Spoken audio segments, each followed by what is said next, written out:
नमस्कार दोस्तों, जय जोहार, जय आदिवासी। मैं हूँ सुजात डामोर। दुर्गेश भाई नमस्कार। नमस्कार हम जानना चाहते हैं, आप पहले बैठे थे 26 जुलाई को, है ना? जी।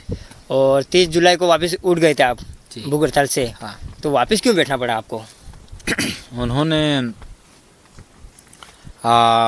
वापस 7 दिन का प्रशासन ने अल्टीमेटम दिया था कि 7 दिन में आपकी जो मांगे हैं वो पूरी की जाएगी। अच्छा। हाँ, ऐसा आश्वासन दिया था। तो 7 दिन नहीं हुए और 4 तारीख को फिर उन्होंने तब तक कलेक्टर साहब को और खनिज विभाग के अधिकारियों को ही खाली उन्होंने पत्र पहुंचाया और वो अपने को ओसी दी है, तो वो दी, हमने वहाँ तक पहुँचा दिया यूँ करके। जो अपने 5वें अनुसूची आदिवासियों के जो अधिकार है के बारे में उल्लेख करके, तो इन लोगों ने फिर वापस से काम चालू कर दिया। वापस चालू कर दिया? हाँ, था? वापस चालू कर दिया था। तो खबर मिली अपने को, क्योंकि जल जंगल जमीन अपना अस्तित्व मतलब खतरे में संस्कृति रूढ़िवादी परंपराएं। कौन सी तारीख को वापस बैठ गए थे यहाँ पर? या मैं 4 तारीख को बैठ गया था वापस। 4 अगस्त को? 4 अगस्त को वापस बैठ गया था। नहीं।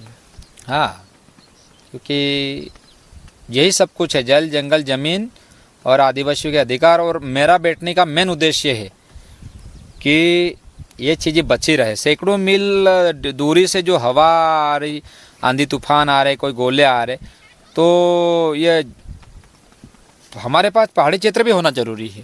बिल्कुल। तो उस हवा को कंट्रोल करते हैं। और हमारे पास पर्याप्त मात्रा में ज़मीन भी होना ज़रूरी है।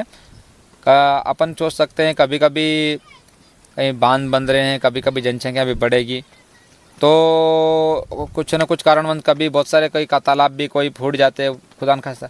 तो आदिवासियों, अपने आदिवासी समाज के लिए इमरजेंसी के लिए, विस्थापन के लिए क्षेत्र होना चाहिए। उनको अपन वहाँ निवास करवा सकते हैं। हाँ, क्योंकि दर दर भटके नहीं उस समय तक। तो इसलिए अपने पास जल जंगल जमीन का होना बहुत ज़रूरी है। हर जगह से आदिवासी अगर ख़त्म हो जाएगा, क्योंकि आदिवासी का मतलब ये है कि एक तो आदिकाल से रह रहे हैं, मतलब आदिवासी इस धरती में सबसे पहले रहना चालू किया आदिवासियों ने किया इस धरती पर। तो आदिवासियों, और उस समय शिक्षा का स्तर था नहीं था। आज तो अपन पढ़े लिखे हैं और पढ़ाई लिखाई अपन ने करी, मेहनत करी, अपने मम्मी पापा ने भी कोशिश ही करी। आदिवासी का मतलब, आदिवासी मतलब जो किताब थी वो वासी नहीं थी, आदि थी। तो वासी पूरी निवासी थी ना, मतलब मेन मकसद वही था। इसलिए आपने, है ना, तो आदिवासी, हम आदिवासी है। तो ये जल जंगल जमीन जो ये अपन ने बचाई कैसे, कि कोई भी आते थे पहले, क्या धाक हुआ करती थी खूब आदिवासियों का यार, फलाने गांव में जाएंगे, मतलब कोई भी व्यक्ति, अधिकारी कर्मचारी डरते थे नहीं यार, जमीन नहीं होन। किसी को भी बोल देता था कि भाई हमारी जमीन वो है साहब, अम्मा हो रही रहा, ये वो कर रहे हैं, तो वो लोग डरते थे। हम वास्तविक बात है। तो इस टाइप से बचाई। लेकिन हुआ क्या कि उस समय हमारे लोगों ने अंग्रेजों के समय लड़ाई लड़ी। भारत एक सोने की चिड़िया था ना, है ना? सही। तो उस समय भी सोने की चिड़िया था, वो लोग कुछ चुरा करके भी लगे। फिर भी भारत देश में बहुत कुछ है। दुर्गेश भाई, मेरा ये कहना है, यहाँ पर आपको बैठने की ऐसी क्या मजबूरी आ गई? आप क्यों यहाँ पर बैठ रहे हो? क्यों दूसरे नहीं बैठते? आपको क्यों यहाँ पर बैठना पड़ रहा है? ऐसा क्या है यहाँ पर? ऐसा क्या है यूँ? हाँ। ऐसा आप यहाँ बैठ करके ना एक महसूस किया होगा, आप जब आए, ऊपर भी चढ़े। नहीं, अपनी जनता को, अपने परिवार को, अपने आदिवासी भाइयों को आदिवासी, जानना है। जी जी जी जी। काफ़ी सारे भाइयों को नहीं पता है कि दुर्गेश भाई यहाँ पर क्यों बैठता। शायद किसी के लिए अपने पीछे जो दिख रहा पहाड़ी, वो एक डूंगर है जी। काफ़ी सारे व्यूवर के अंदर यही मन में होगा ना, है नहीं? ये डूंगर नहीं, एक इंसान है। ये इंसान है। बाबा मोरिल्ला का सिर है ये। बाबा मोरिल्ला का, बाबा जो अपने आदिवासी पुरखों पूजा पाठ करते हैं आदिवासियों की। अगर बाई चांस अगर किसी मृत बॉडी को कोई व्यक्ति अगर मर जाए, उसका जो खोपड़ी का कंकाल है उसको तोड़ने से क्या मतलब? सही बात, समझ रहे हो? तो ये लोग तोड़ रहे हैं उसको, इसको तोड़ने की कोशिश कर तोड़ने की कोशिश। और भगवान गणपति की तुलना में इनका जो आकार है काफ़ी सारे व्यूवर है, इनके मन में ये सवाल उठता, ये उठता है हाँ क्योंकि एक पहाड़ ही ये तो है, क्या है हाँ यूं करके। यूं। पर इस व्यवस्थित आकृति की तरह ही है। गणेश भगवान की तरह हाँ बाबा मोरीला। बाबा मोरिल्ला का सिर है और बाबा मोरिल्ला के सब हाथ पांव सब आपको मैंने भी अपन कोशिश करेंगे और भी दिखाएंगे अपने दर्शकों को जी कि वास्तविक इस धरती में जल जंगल जमीन भी एक इंसान ही है। अगर 2 घंटे आप पानी मत पिए, 2 घंटे पानी मत पिए, आप खाना मत खाओ। इनका खाना पीना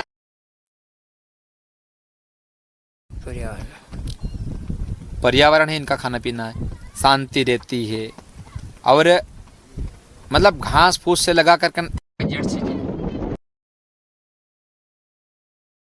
इनके साथ में लगाव अपना होना चाहिए। सही। अपने को ये अपने क्या है रखना पड़ेगा, तो ही तो ये बचेंगे। दुश्मन समझेंगे तो कट जाएंगे। मतलब यहाँ के समझदार व्यक्ति नहीं सब व्यक्ति होंगे या नहीं समझते होंगे, उन लोगों ने क्या टारगेट बना लिया, पैसों की लालच में, पैसा प्रॉपर्टी की लालच में, धन कमाने के लालच में इनको क्या है कि बेच दिया। हाँ, तो ये गलत है। मैं मानता हूँ कि इसकी कोई कीमत नहीं होती। अमूल्यवान प्रकृति, संस्कृति, रूढ़िवादी प्रथाओं और अपने आदिवासियों की पूजा होती है इनकी जी। हाँ, तो ये गलत है। और पीछे जो है हम लोग इस गांव के लोग और आसपास के गांव भी के लोग भी, उनका ये लक्ष्य रहता है कि यहाँ भुट्टे चढ़ाते हैं, ऊपर भुट्टे चढ़ाते हैं। हाँ, माता जी के ऊपर। मतलब अपन बेसिकली जो अनाज अपने खेत में पकता है वही है। पहले उनको बाबा मोरिल्ला के ऊपर अपन भुट्टे खिलाते हैं, इसके बाद ही खाएंगे। इसके बाद ही। और खीर भी बनती बाकायदा। आपको विश्वास होगा, सारे दर्शकों को भी, कि जिस दिन जातर होती है, हमारे भाषा में जातर है ना, जातर का मेन उद्देश्य यही होता है कि यहाँ वो भुट्टे जो है वो सेके जाते हैं। पहले तो बहुत सारे लोग घरों में भी पूजा पाठ कर लेते हैं, छोटी मोटी चीजें, लेकिन यहाँ चढ़ाते हैं। तो जिस दिन यहाँ जो जातर होती है ना ऊपर, तो जातर होती है उस दिन सारे लोग हम मक्का लेकर के जाते हैं, 10, 15, 20 मक्का जो भी है, और वहाँ दूध की खीर बनती है। और खाखरी के जो पत्ते हैं पलाश के, जिसको हिंदी में पलाश बोलते हैं, उन पत्तों में लेकर के खाते, छाट के खाते, घी भी डाला हुआ रहता, बढ़िया मस्त से खीर बनती है उस मक्का। तो मेरा सब सवाल था, तो आप यहाँ पर अकेले बैठे, कब तक बैठोगे आप? हाँ, मैं बैठा रहूँगा निरंतर, जब तक हम इनको बचा नहीं लेते तब तक बैठे रहेंगे, जब तक नहीं बचा लेंगे।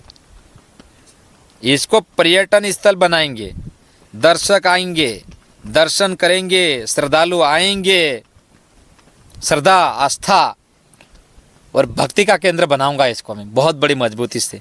आदिवासियों और अन्य भी कैटेगरी के लोग भी, सभी के लिए आगमन है, सभी के लिए द्वार खुले हैं, आ सकते हैं।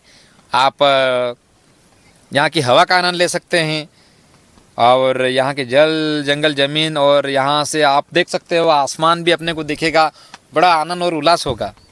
तो आ सकते हो। मैं जब तक ये इनकी तो ये लड़ाई आप लड़ रहे हो या खदानों के लिए जी, इसके बारे में कुछ बताओ, क्यों आप ये लड़ाई लड़ रहे हो? ये खदान है, खदान आसपास ये बनने से क्या नुकसान है, और क्यों इसको आप बंद करवाने के लिए आवाज़ उठा रहे हो और अकेले उठा रहे हो? अच्छा, पहले तो एक इसका फ़ायदा बता देता हूँ मैं, है ना। खाली सिर्फ घरों के लिए इसका एक फ़ायदा जो है, घरों के लिए घर बनाते हैं तो घरों के लिए उपयोग होता है, बस एक ही फ़ायदा, बेनिफिट। तो एक खदान कम से कम 10 गाँव के अंदर होना चाहिए, कम से कम, या 20 गाँव 25 गाँव के अंदर, है ना, तो वो तो पहुंच जाती है। अब मेरा ये कहना, इन लोगों ने क्या बना लिया, इनको धंधा बना लिया, सेवा नहीं बनाई, धंधा बना लिया ना। तो मैं आपको क्षेत्र के खदानों की गिनती करवा, गढ़वाड़ा में 2 है ना, गढ़वाड़ा में 2 है, मादलदा में 1 है, ये बीड़ मूड़ीपाड़ा और मानपुर, ये दोनों की सीमा पे 2 है, तलाई में भी 1 है, मदरानी में भी है, बाबा कोकीदा उधर भी है। तो इतनी सारी है, और इसके अलावा और भी होंगे। तो झाबुआ जिला और आसपास के क्षेत्र में भी आराम से ये आयात निर्यात हो जाती। तो फिर यहाँ से इन लोगों ने कमाने के भाव से इन्होंने यहाँ से, आप बात नहीं मानो, यहाँ से जो खदान है इन लोगों ने लोभ लालच के चक्कर में इस जमीन को ख़त्म कर रहे, और ये लोग यहाँ से सूरत तक, बड़ोदरा, सूरत, भरूच, दाहोद, बड़े बड़े उद्योगपति, और 24 घंटे की रॉयल्टी के आधार पर ये यहाँ से, एक भाई मेरे को बता रहा था कि वो गया होगा कभी, उसने देखा है कि बहुत दूरी तक भी ये लोग सप्लाई करते हैं। गुजरात के क्षेत्र में भी, इधर राजस्थान में भी आप देख लो, बड़े बड़े उद्योगपतियों के पास जाता। आदिवासियों को यहाँ कोई लाभ नहीं। हाँ, ये इसका अपन ने मैं फायदा भी दिखा दिया और नुकसान भी कुछ दिखा दिया। अब आपको दिखाता हूँ मैं इससे नुकसान क्या है, और नुकसान बहुत।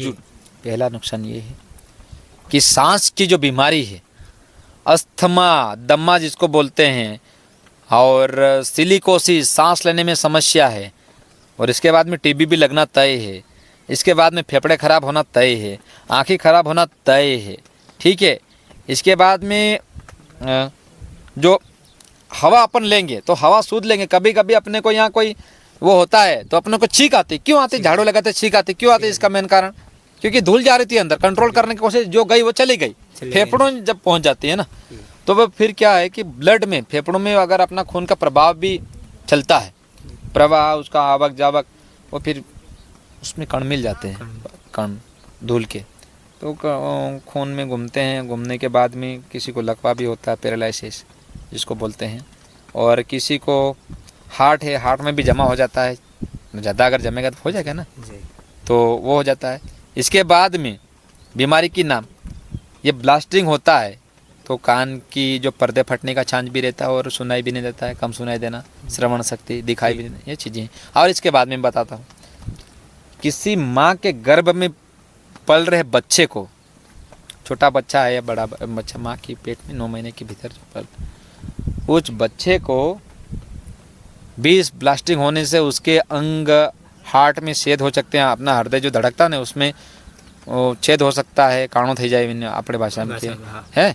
इसके बाद में छेद हो सकता है। इसके बाद में उसको सुनने की, समझने की क्षमता नहीं होती, सुन नहीं पाता, पूर्ण रूप से उसके अंग भी बन नहीं पाते, वो लकवा की ओर ही चला जाता, मतलब वो नॉनसेंस। क्योंकि धमाका ऐसा होता है ना, तो ब्रेन जो है, जो अपने ब्रेन की स्टेप है, जो अपना भेजा है अंदर मस्तिष्क का, वो हिल जाता है ना भाई। अगर यहाँ ब्लास्टिंग होगा, माँ के पेट में भी ये प्रकार की चीज़ें होती है, तो वो चीज़ों से क्या उसको झटका होता है, उसको डर की चीज़ रहती, कभी ऊंचाई में गया डर रहता, कभी यूँ, कभी चक्कर आना, ये बेसिकली होता रहता है। फिर आपको मैं बताऊँ, इससे जब अपने को अभी ब्लास्टिंग होता है या कहीं चलता है, ब्लास्टिंग जब धमाका होता है तब धड़ाक से अपने छाती में, तो उस समय बीपी बढ़ने का चांस रहता है, धड़क क्या हो गया, जमीन हिल जाती। इसके बाद में मैं आपको बताता हूँ बीपी बढ़ना, जिसको उच्च रक्तदाब कहते हैं। इसके बाद में मैं बताता हूँ कि ये इसके ब्लास्टिंग होने से जल जंगल जमीन कैसे नहीं ख़त्म होता, मैं बताऊँ। आसपास के बहुत सारे लोगों ने कुएँ हैं, इनके ब्लास्टिंग होने से कुओं का पानी, जो चट्टान इधर उधर होती है तो किसी के पानी भी जाता है, वो भी ठहरा रुक जाता है ना। इसके लंबे क्षेत्र से एक आवक होती है, एक आड़ अपनी भाषा में बोलते हैं, तो वो पहुंच नहीं पाते, उसका संतुलन भी टूट जाता है ना। वो कहते हैं कि अकेला व्यक्ति कुछ नहीं कर सकता है, थोथो चढ़ो बाजे घणो, है ना, वो चीजें हो जाती। अकेला चना बाहर थोड़ी फोड़ सकता है, उसमें चने होना जरूरी है। तो वो चीजें मेरे पे एग्जांपल। और अभी आपको दर्द हुआ कि दुर्गेश भाई के पास जाऊं, डामोर जी, तो आप लोग सारी टीम को लेकर के ना, है ना, और मुझे भी इन चीजों से लगाव है। अब मैं आपको बता रहा हूँ कि हैंडपंप भी धस चुके हैं, ब्लास्टिंग होते हैं तो पानी की आवक नहीं, कुओं का पानी भी खत्म हो रहा, तालाब क्रैक हो, तालाब वो अपन ने पाल रख रखी, तो पाल जो वो भी छटकना है ना, है ना। इसके बाद में मैं आपको बता, नल जल योजनाएं तो घरों तक सिर्फ कागजों तक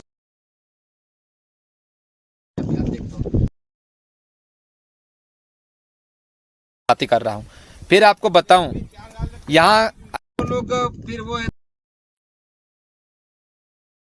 बड़ी व्यवस्थित नहीं हो पाएगी गर्मी के दिनों में, लोग क्या करेंगे, पलायन जाएंगे, पलायेंगे तो यहाँ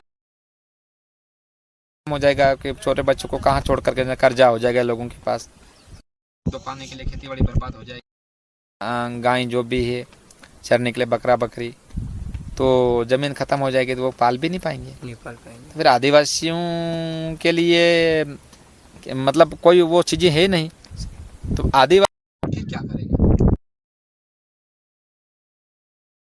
आदिवासियों ने जिन चीज़ों को बचाई उनका अत्याचार कर रहे हैं, उनके साथ ये उस जमीन को ये मार रहे हैं। क्या कर रहे हैं? मार रहे हैं। आज आदिवासी तो बड़ा उस समय पढ़े लिखे थे नहीं, नाम लिख दिया कि नहीं हमारा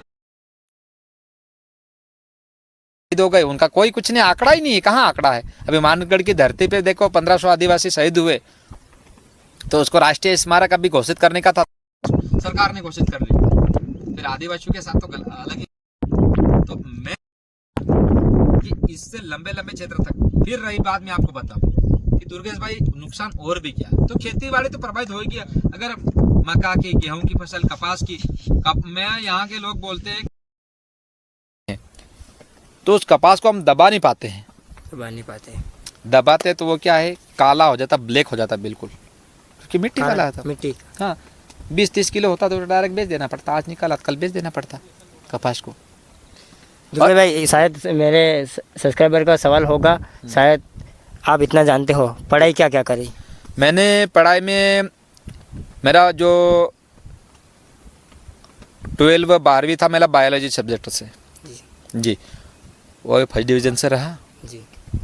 और मेरा बीएससी फर्स्ट डिवीज़न से रहा, वो बोटनी था, उसमें वनस्पति, वनस्पतियों के मतलब उसमें साइंस भी आ गया, वनस्पति है ना, जो कुछ सब्जेक्ट जूलॉजी के भी थे उसमें, और उसमें साइंस से रिलेटेड मतलब ये कीड़े, मतलब जितने भी जीव जंतु है, पेड़ पौधे, प्लांटेशन, इनके बारे में मतलब मैंने बॉटनी से पढ़ाई किया है ना, हाँ वो ब्रांच थी।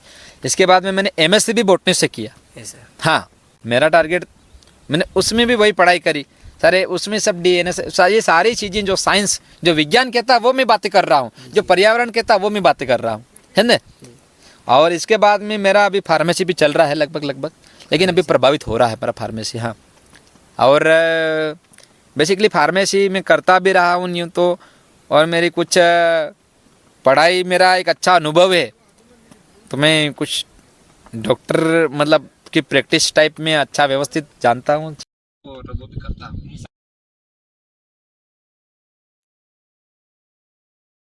शहरों में इंदौर है, भोपाल है, अपना झाबुआ है, वहाँ जाकर कुछ अच्छी नौकरी करो और आराम से, आपको अकेले को क्यों यहाँ बैठना पड़ा? मैं अपने पर्यावरण, अस्तित्व, आदिवासी समाज, पशु पक्षी, पेड़ पौधे, इनके लिए बैठा हूँ। और अगर मैं अकेला वहाँ जा कर के मैं मर जाऊँगा, मेरी 31-32 साल की एज हुई है, तो मैं बेसिकली अब ज़्यादा मेरे को जीना ही नहीं है, कम से कम 40 साल और निकलूँ, 70 साल हैं, तो मैं मर जाऊँगा। आने वाले लोग यहाँ सांस नहीं ले पाएंगे। आप पीढ़ी के लिए सोच, पीढ़ी के लिए या 50 साल बाद आप देख लेना, यहाँ सांस लेने के लिए जगह नहीं रहेगी। एक और यहाँ महामारी आएगी, उस महामारी में जैसे कोरोना आया था ना, इसी प्रकार से महामारी, सांस नहीं ले पाएंगे, हॉस्पिटलों में भी लोग समा नहीं पाएंगे, अंधाधुंध लोग लूटेंगे, मृत्यु भयंकर, महामारी का मतलब एक मृत्यु होगी, मृत्यु भी होगी, इसके बाद में एक्सीडेंट होंगे, क्योंकि प्रभावित क्षेत्र हो जाएगा ना। और अपन इतना सक्षम तो है नहीं कि दिल्ली मुंबई जैसे बड़े बड़े मतलब अन्य ऐसे बहुत सारे, अपन ने बोलते हैं कि यार आदमी को सांस लेने में प्रॉब्लम आ गई, वेंटिलेटर पे रखा है आदमी को, सांस लेने में प्रॉब्लम आ रही है तो वेंटिलेटर। तो ये जैसे कि आप बैठने का डिसीज़न, जैसे आपने किसी अपने गांव वालों को मिल जुल के ये डिसीज़न लिया, या फिर आपके मन में हुआ कि ये आवाज़ मैं अकेला उठाऊं? अकेला मैंने सुंदरलाल बहुगुणा सामाजिक कक्षा 10वीं की सामाजिक में मैंने पढ़ा था, तो उन्होंने मतलब जंगलों की कटाई होने, पेड़ पौधों की कटाई होने से बहुत रोक लगा दी थी। उन्होंने बोला था सुंदरलाल बहुगुणा ने कि इससे अच्छा है कि मुझे काट दो। बहुत बड़ा मेरे दिमाग में बैठने का कब आया, यूँ आपको मैं बताऊं कि अगर सुंदरलाल मेरे दिमाग में बहुत जल्दी आ भी गया था, और मैंने जब छोटा था उस समय भी मेरे विचारधारा जो क्रांतिकारी की थी, ऐसा? हाँ, क्रांतिकारी की ही विचारधारा थी। भले मैं आदिवासी परिवार से हूँ, लेकिन एक क्रांतिकारी टाइप ही काम हूँ। मैंने उस दिन सुंदरलाल बहुगुणा का जो अभी मुझे मतलब मैं अभी स्टडी नहीं कर पा रहा हूँ कुछ कारणवश, क्योंकि बेसिकली लाइट वाइट नहीं आती है, बिजली नहीं आती, और ऐसे में। पर मैंने जब उस समय मैंने डीप में अध्ययन पढ़ाई करी थी, जी। सारे ये जो चीज़ें बता रहा हूँ पढ़ाई के आधार पे ही बता रहा हूँ मैं, मेरा खुद से जोड़ करके एक भी चीज़ नहीं बता रहा हूँ जी। ऐसा मेरे मन में कब आया था ये आपको बता देता हूँ कि सुंदरलाल बहुगुणा ने भी बड़े बड़े आंदोलन इस टाइप से किए थे, पर उन्हें पेड़ नहीं कटने दिए उन्होंने, नहीं करने दिया। और उन्होंने जंगल को बचाए रखा था, प्रकृति। तो मेरा उसी समय से क्रांतिकारी विचार था। फिर मैंने कोशिश करी कि मैं अकेले के दम पर कितना कर सकता हूँ जी। तो मैं अकेले के दम पर मैंने देखा कि लोगों को लड़ने की शक्तियाँ हो जाएगी। लोगों ने पहले मेरे को पागल भी बोला था जी। यहाँ पर? हाँ, अभी भी मेरे को बहुत सारे लोग 4 दिन पहले भी मैंने सुना है कि एक गांव का व्यक्ति बोल रहा था वो पागल हो गया। क्या है भाई, जब तुमको समझ ही नहीं, तुम पढ़े लिखे ही नहीं हो, तुमने समझा ही नहीं लोगों को गुमराह बनाने का, तो तुमको तो मैं पागल ही लगूंगा ना। लेकिन आज से 30 साल बाद यहाँ लोग बोलेंगे यहाँ के सब लोग पागल रह रहे थे, क्या रह रहे थे, तब सब लोग पागल हो जाएंगे ना। सही। तो सब लोगों के पास ऑक्सीजन के डिब्बे आप आने वाली पीढ़ी के लिए सोच रहे हैं? आने वाली पीढ़ी के बारे में सोच रहा हूँ। मैंने तो मेरा जीवन निकाल लिया आराम से, बहुत मस्त जीवन है। 5 भाई है, 4 बहनें हैं, माता पिता सब हैं, जमीन जायदाद खरीदी हुई भी है, कुएं हैं, सब है, गाय भैंस बैल बकरी मुर्गी से लगन सब XYZ है मेरे घर में। लास्ट क्वेश्चन, अपने जो झाबुआ जिला के हैं या अन्य जिलों के हैं, अपने आदिवासी भाई हैं, उनके बारे में और उनके लिए संदेश क्या देना चाहोगे? मेरा पहला संदेश तो उन भाइयों के बारे में, आप नशापति ना करें, गाड़ी पे चले हेलमेट लगा करके चलें। मतलब जहाँ तक है अपने नाक में, अभी बारिश हो रही है तो छाता भी साथ में रखें, अपनी स्टाइल में नहीं, रेनकोट रखें, हेलमेट रखें, मास्क लगाएं, और जागो आदिवासी जागो। तो जागने का मतलब ये नहीं है कि अपन यो कुछ कर रहे हैं। मैं भी यहाँ रहता हूँ, पूरी रात भर जागता हूँ जी। ऐसा नहीं है, नहीं तो मुझे भी बहुत सारे लोग मार जाते हैं। अभी तक छोड़ते क्या आपके ख्याल हाँ, से? मारने की बात करी, शायद मैंने भी सुनने में आया कि आपको यहाँ पर कोई आते हैं माफिया लोग और डराते हैं, सही है? पूरी कोशिश करते, उकसाते हैं मेरे को कि आप सामना करो। बोलते हैं एक दुर्गे दादा आकर के मुझे मारो, माफिया बोलते। तो इसके बारे में आपने प्रशासन को बताया? हाँ, क्या बताया प्रशासन को, मैंने प्रशासन को बताया। क्या आश्वासन दिया? प्रशासन ने बोला ठीक है, मतलब हम लोग ऐसा कुछ हो तो आपको फ़ोन कर देना, लेकिन रात को 2 बजे आएंगे। 2 बजे प्रशासन थोड़ी उठेगा, वो तो कागजों पे सिर पर दिन में धमाल मचाते हैं। रात में जल जंगल जमीन आदिवासियों को बचानी। और मैंने झाबुआ जिले और सारे आदिवासी बेल्ट और मध्य प्रदेश और भारत के जहाँ जहाँ आदिवासी है, समस्त आदिवासियों को मेरा यही संदेश पहुँचता है कि जल जंगल जमीन को बचाओ और उनके लिए आप लड़ाई लड़ो, उनके कटाई होने से बचाओ। हाँ, आप ये बोलते हो कि ऑक्सीजन कहाँ से होती, कहाँ से मिलती? पेड़ पौधे से तो अपने को ऑक्सीजन मिलती, कहाँ से मिलती? ये हवा ली रहा, ये जो हवा ली रहा ऑक्सीजन नहीं, ये पेड़ पौधा ही मले रही। पेड़ पौधा नहीं, अगर पेड़ पौधा नहीं रहे, पानी कहाँ पड़े? लोग बोलते नहीं पहाड़ी क्षेत्र में पानी जरी पड़ी रो है, डूंगर में जरी पानी पड़ी रो, तो वो क्या, पेड़ पौधे जितने रहेंगे ना उतना बारिश होगी। तो फिर बारिश सब, मेरा तो ये कहना है जल को भी बचा के रखो, पानी को भी। तालाब अगर कहीं बन रहा है, JCB से कोई भी क्षेत्र में तालाब नहीं बनाएगा, चाहे आप क्यों ना हो, मैं क्यों ना हूँ, मजदूरों के द्वारा बनाएंगे। पलायन भी रोकना है, और उस तालाब को बनाना है तो सिस्टमेटिक बनाना है, बहुत तरीके से बनाना है। अगर वो चीज़ें आ रही है तो जून महीने में तालाब लो ही मत। ये लोग क्या करते हैं, जुलाई महीने में लेते हैं और बोल देते हैं SDM को, इनको साहब के यार तालाब तो हमने डाल रखा है, वो हो जाने वाला, यूँ करके JCB घुमा करके ख़त्म। तो वाटर फिल्ट्रेशन होता है, मतलब ही क्या ज़मीन बिगाड़ने का। फिर तुम नाले बंद कर देते हो। 2 तालाब बनाना है, 10-10 लाख रुपए के एक रात में बना के छोड़ देते हो, 3-3 दिन लेबर चढ़ा के छोड़ देते हो। तो जल अपन पानी तो रोको कम से कम, आने वाली पीढ़ियों के लिए। आज देखो, पहले अपन बोलते थे वीरी, हाँ वीरी, उसको झीरी बोलते हैं, तो वहाँ के नदी नालों में पानी बहता था।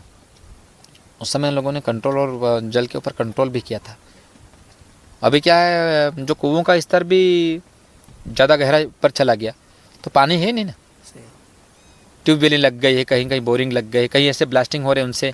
तो ये जो चीज़ें हैं ना, अभी ब्लास्टिंग जैसी चीज़ें होगी तो जहाँ छेद नहीं है वहाँ तालाब चटकेंगे तो ऑटोमेटिकली फिर तो बात ही नहीं है ना कोई मतलब यहाँ आप समझ लो कि ये सारी प्रकृति तहस नहस हो जाएगी। धरती माता कुछ नहीं बचेगा इसके ऊपर। ये माफियागिरी चल रही है, ये ऑलरेडी ये जो चीज़ें हैं अभी 5 जो खदानें इस क्षेत्र में रहेगी। आप ये खदान को देख सकते हैं, 1 किलोमीटर तक का एरिया है। तो इसके अपने बाबा मोरीला के आसपास कितनी खदानें हैं आप? यार आसपास का क्षेत्र देखो तो लगभग 5 खदानें, 2-3 अभी आवंटित हो गई है और 2 है। तो समझ लो कि ये पूरा क्षेत्रफल यूँ गिनो कि आने वाले समय में 5 किलोमीटर का एरिया हो जाएगा ख़त्म। अरावली, राजस्थान का जो अरावली वाला मुद्दा है इसी टाइप से हो जाएगा। यहाँ ब्लास्टिंग होता है, लोगों के घर की दीवारें भी जो पक्के घरों की वो भी सटक जाती है, उसमें दरारें हो जाती है, नापड़ बासाम के वेड़ पड़ी जाए यूँ। तो ये सीधा साधा उदाहरण है, ये आपको मैं बता रहा हूँ। तो दोस्तों તમે સાંભળ્યું અમારા દુર્ગેશભાઈ ખરાડી વતાડી વાત। તો ઘણા સવાલ હતા તમારા મનમાં, તે સવાલ મેં પૂછ્યા અને હજુ બી કંઈ સવાલ હોય તે મને બતાડજો તમે કમેન્ટ બોક્સમાં। और यूट्यूब पर देख रहा हमारे यूट्यूब चैनल ने सब्सक्राइब कर लेजो, फेसबुक पर देख रहा फेसबुक पेज ने फॉलो कर लेजो। एवा ही वीडियो देखवा आप चैनल ने सब्सक्राइब कर लेजो। मला एक नवा वीडियो हती।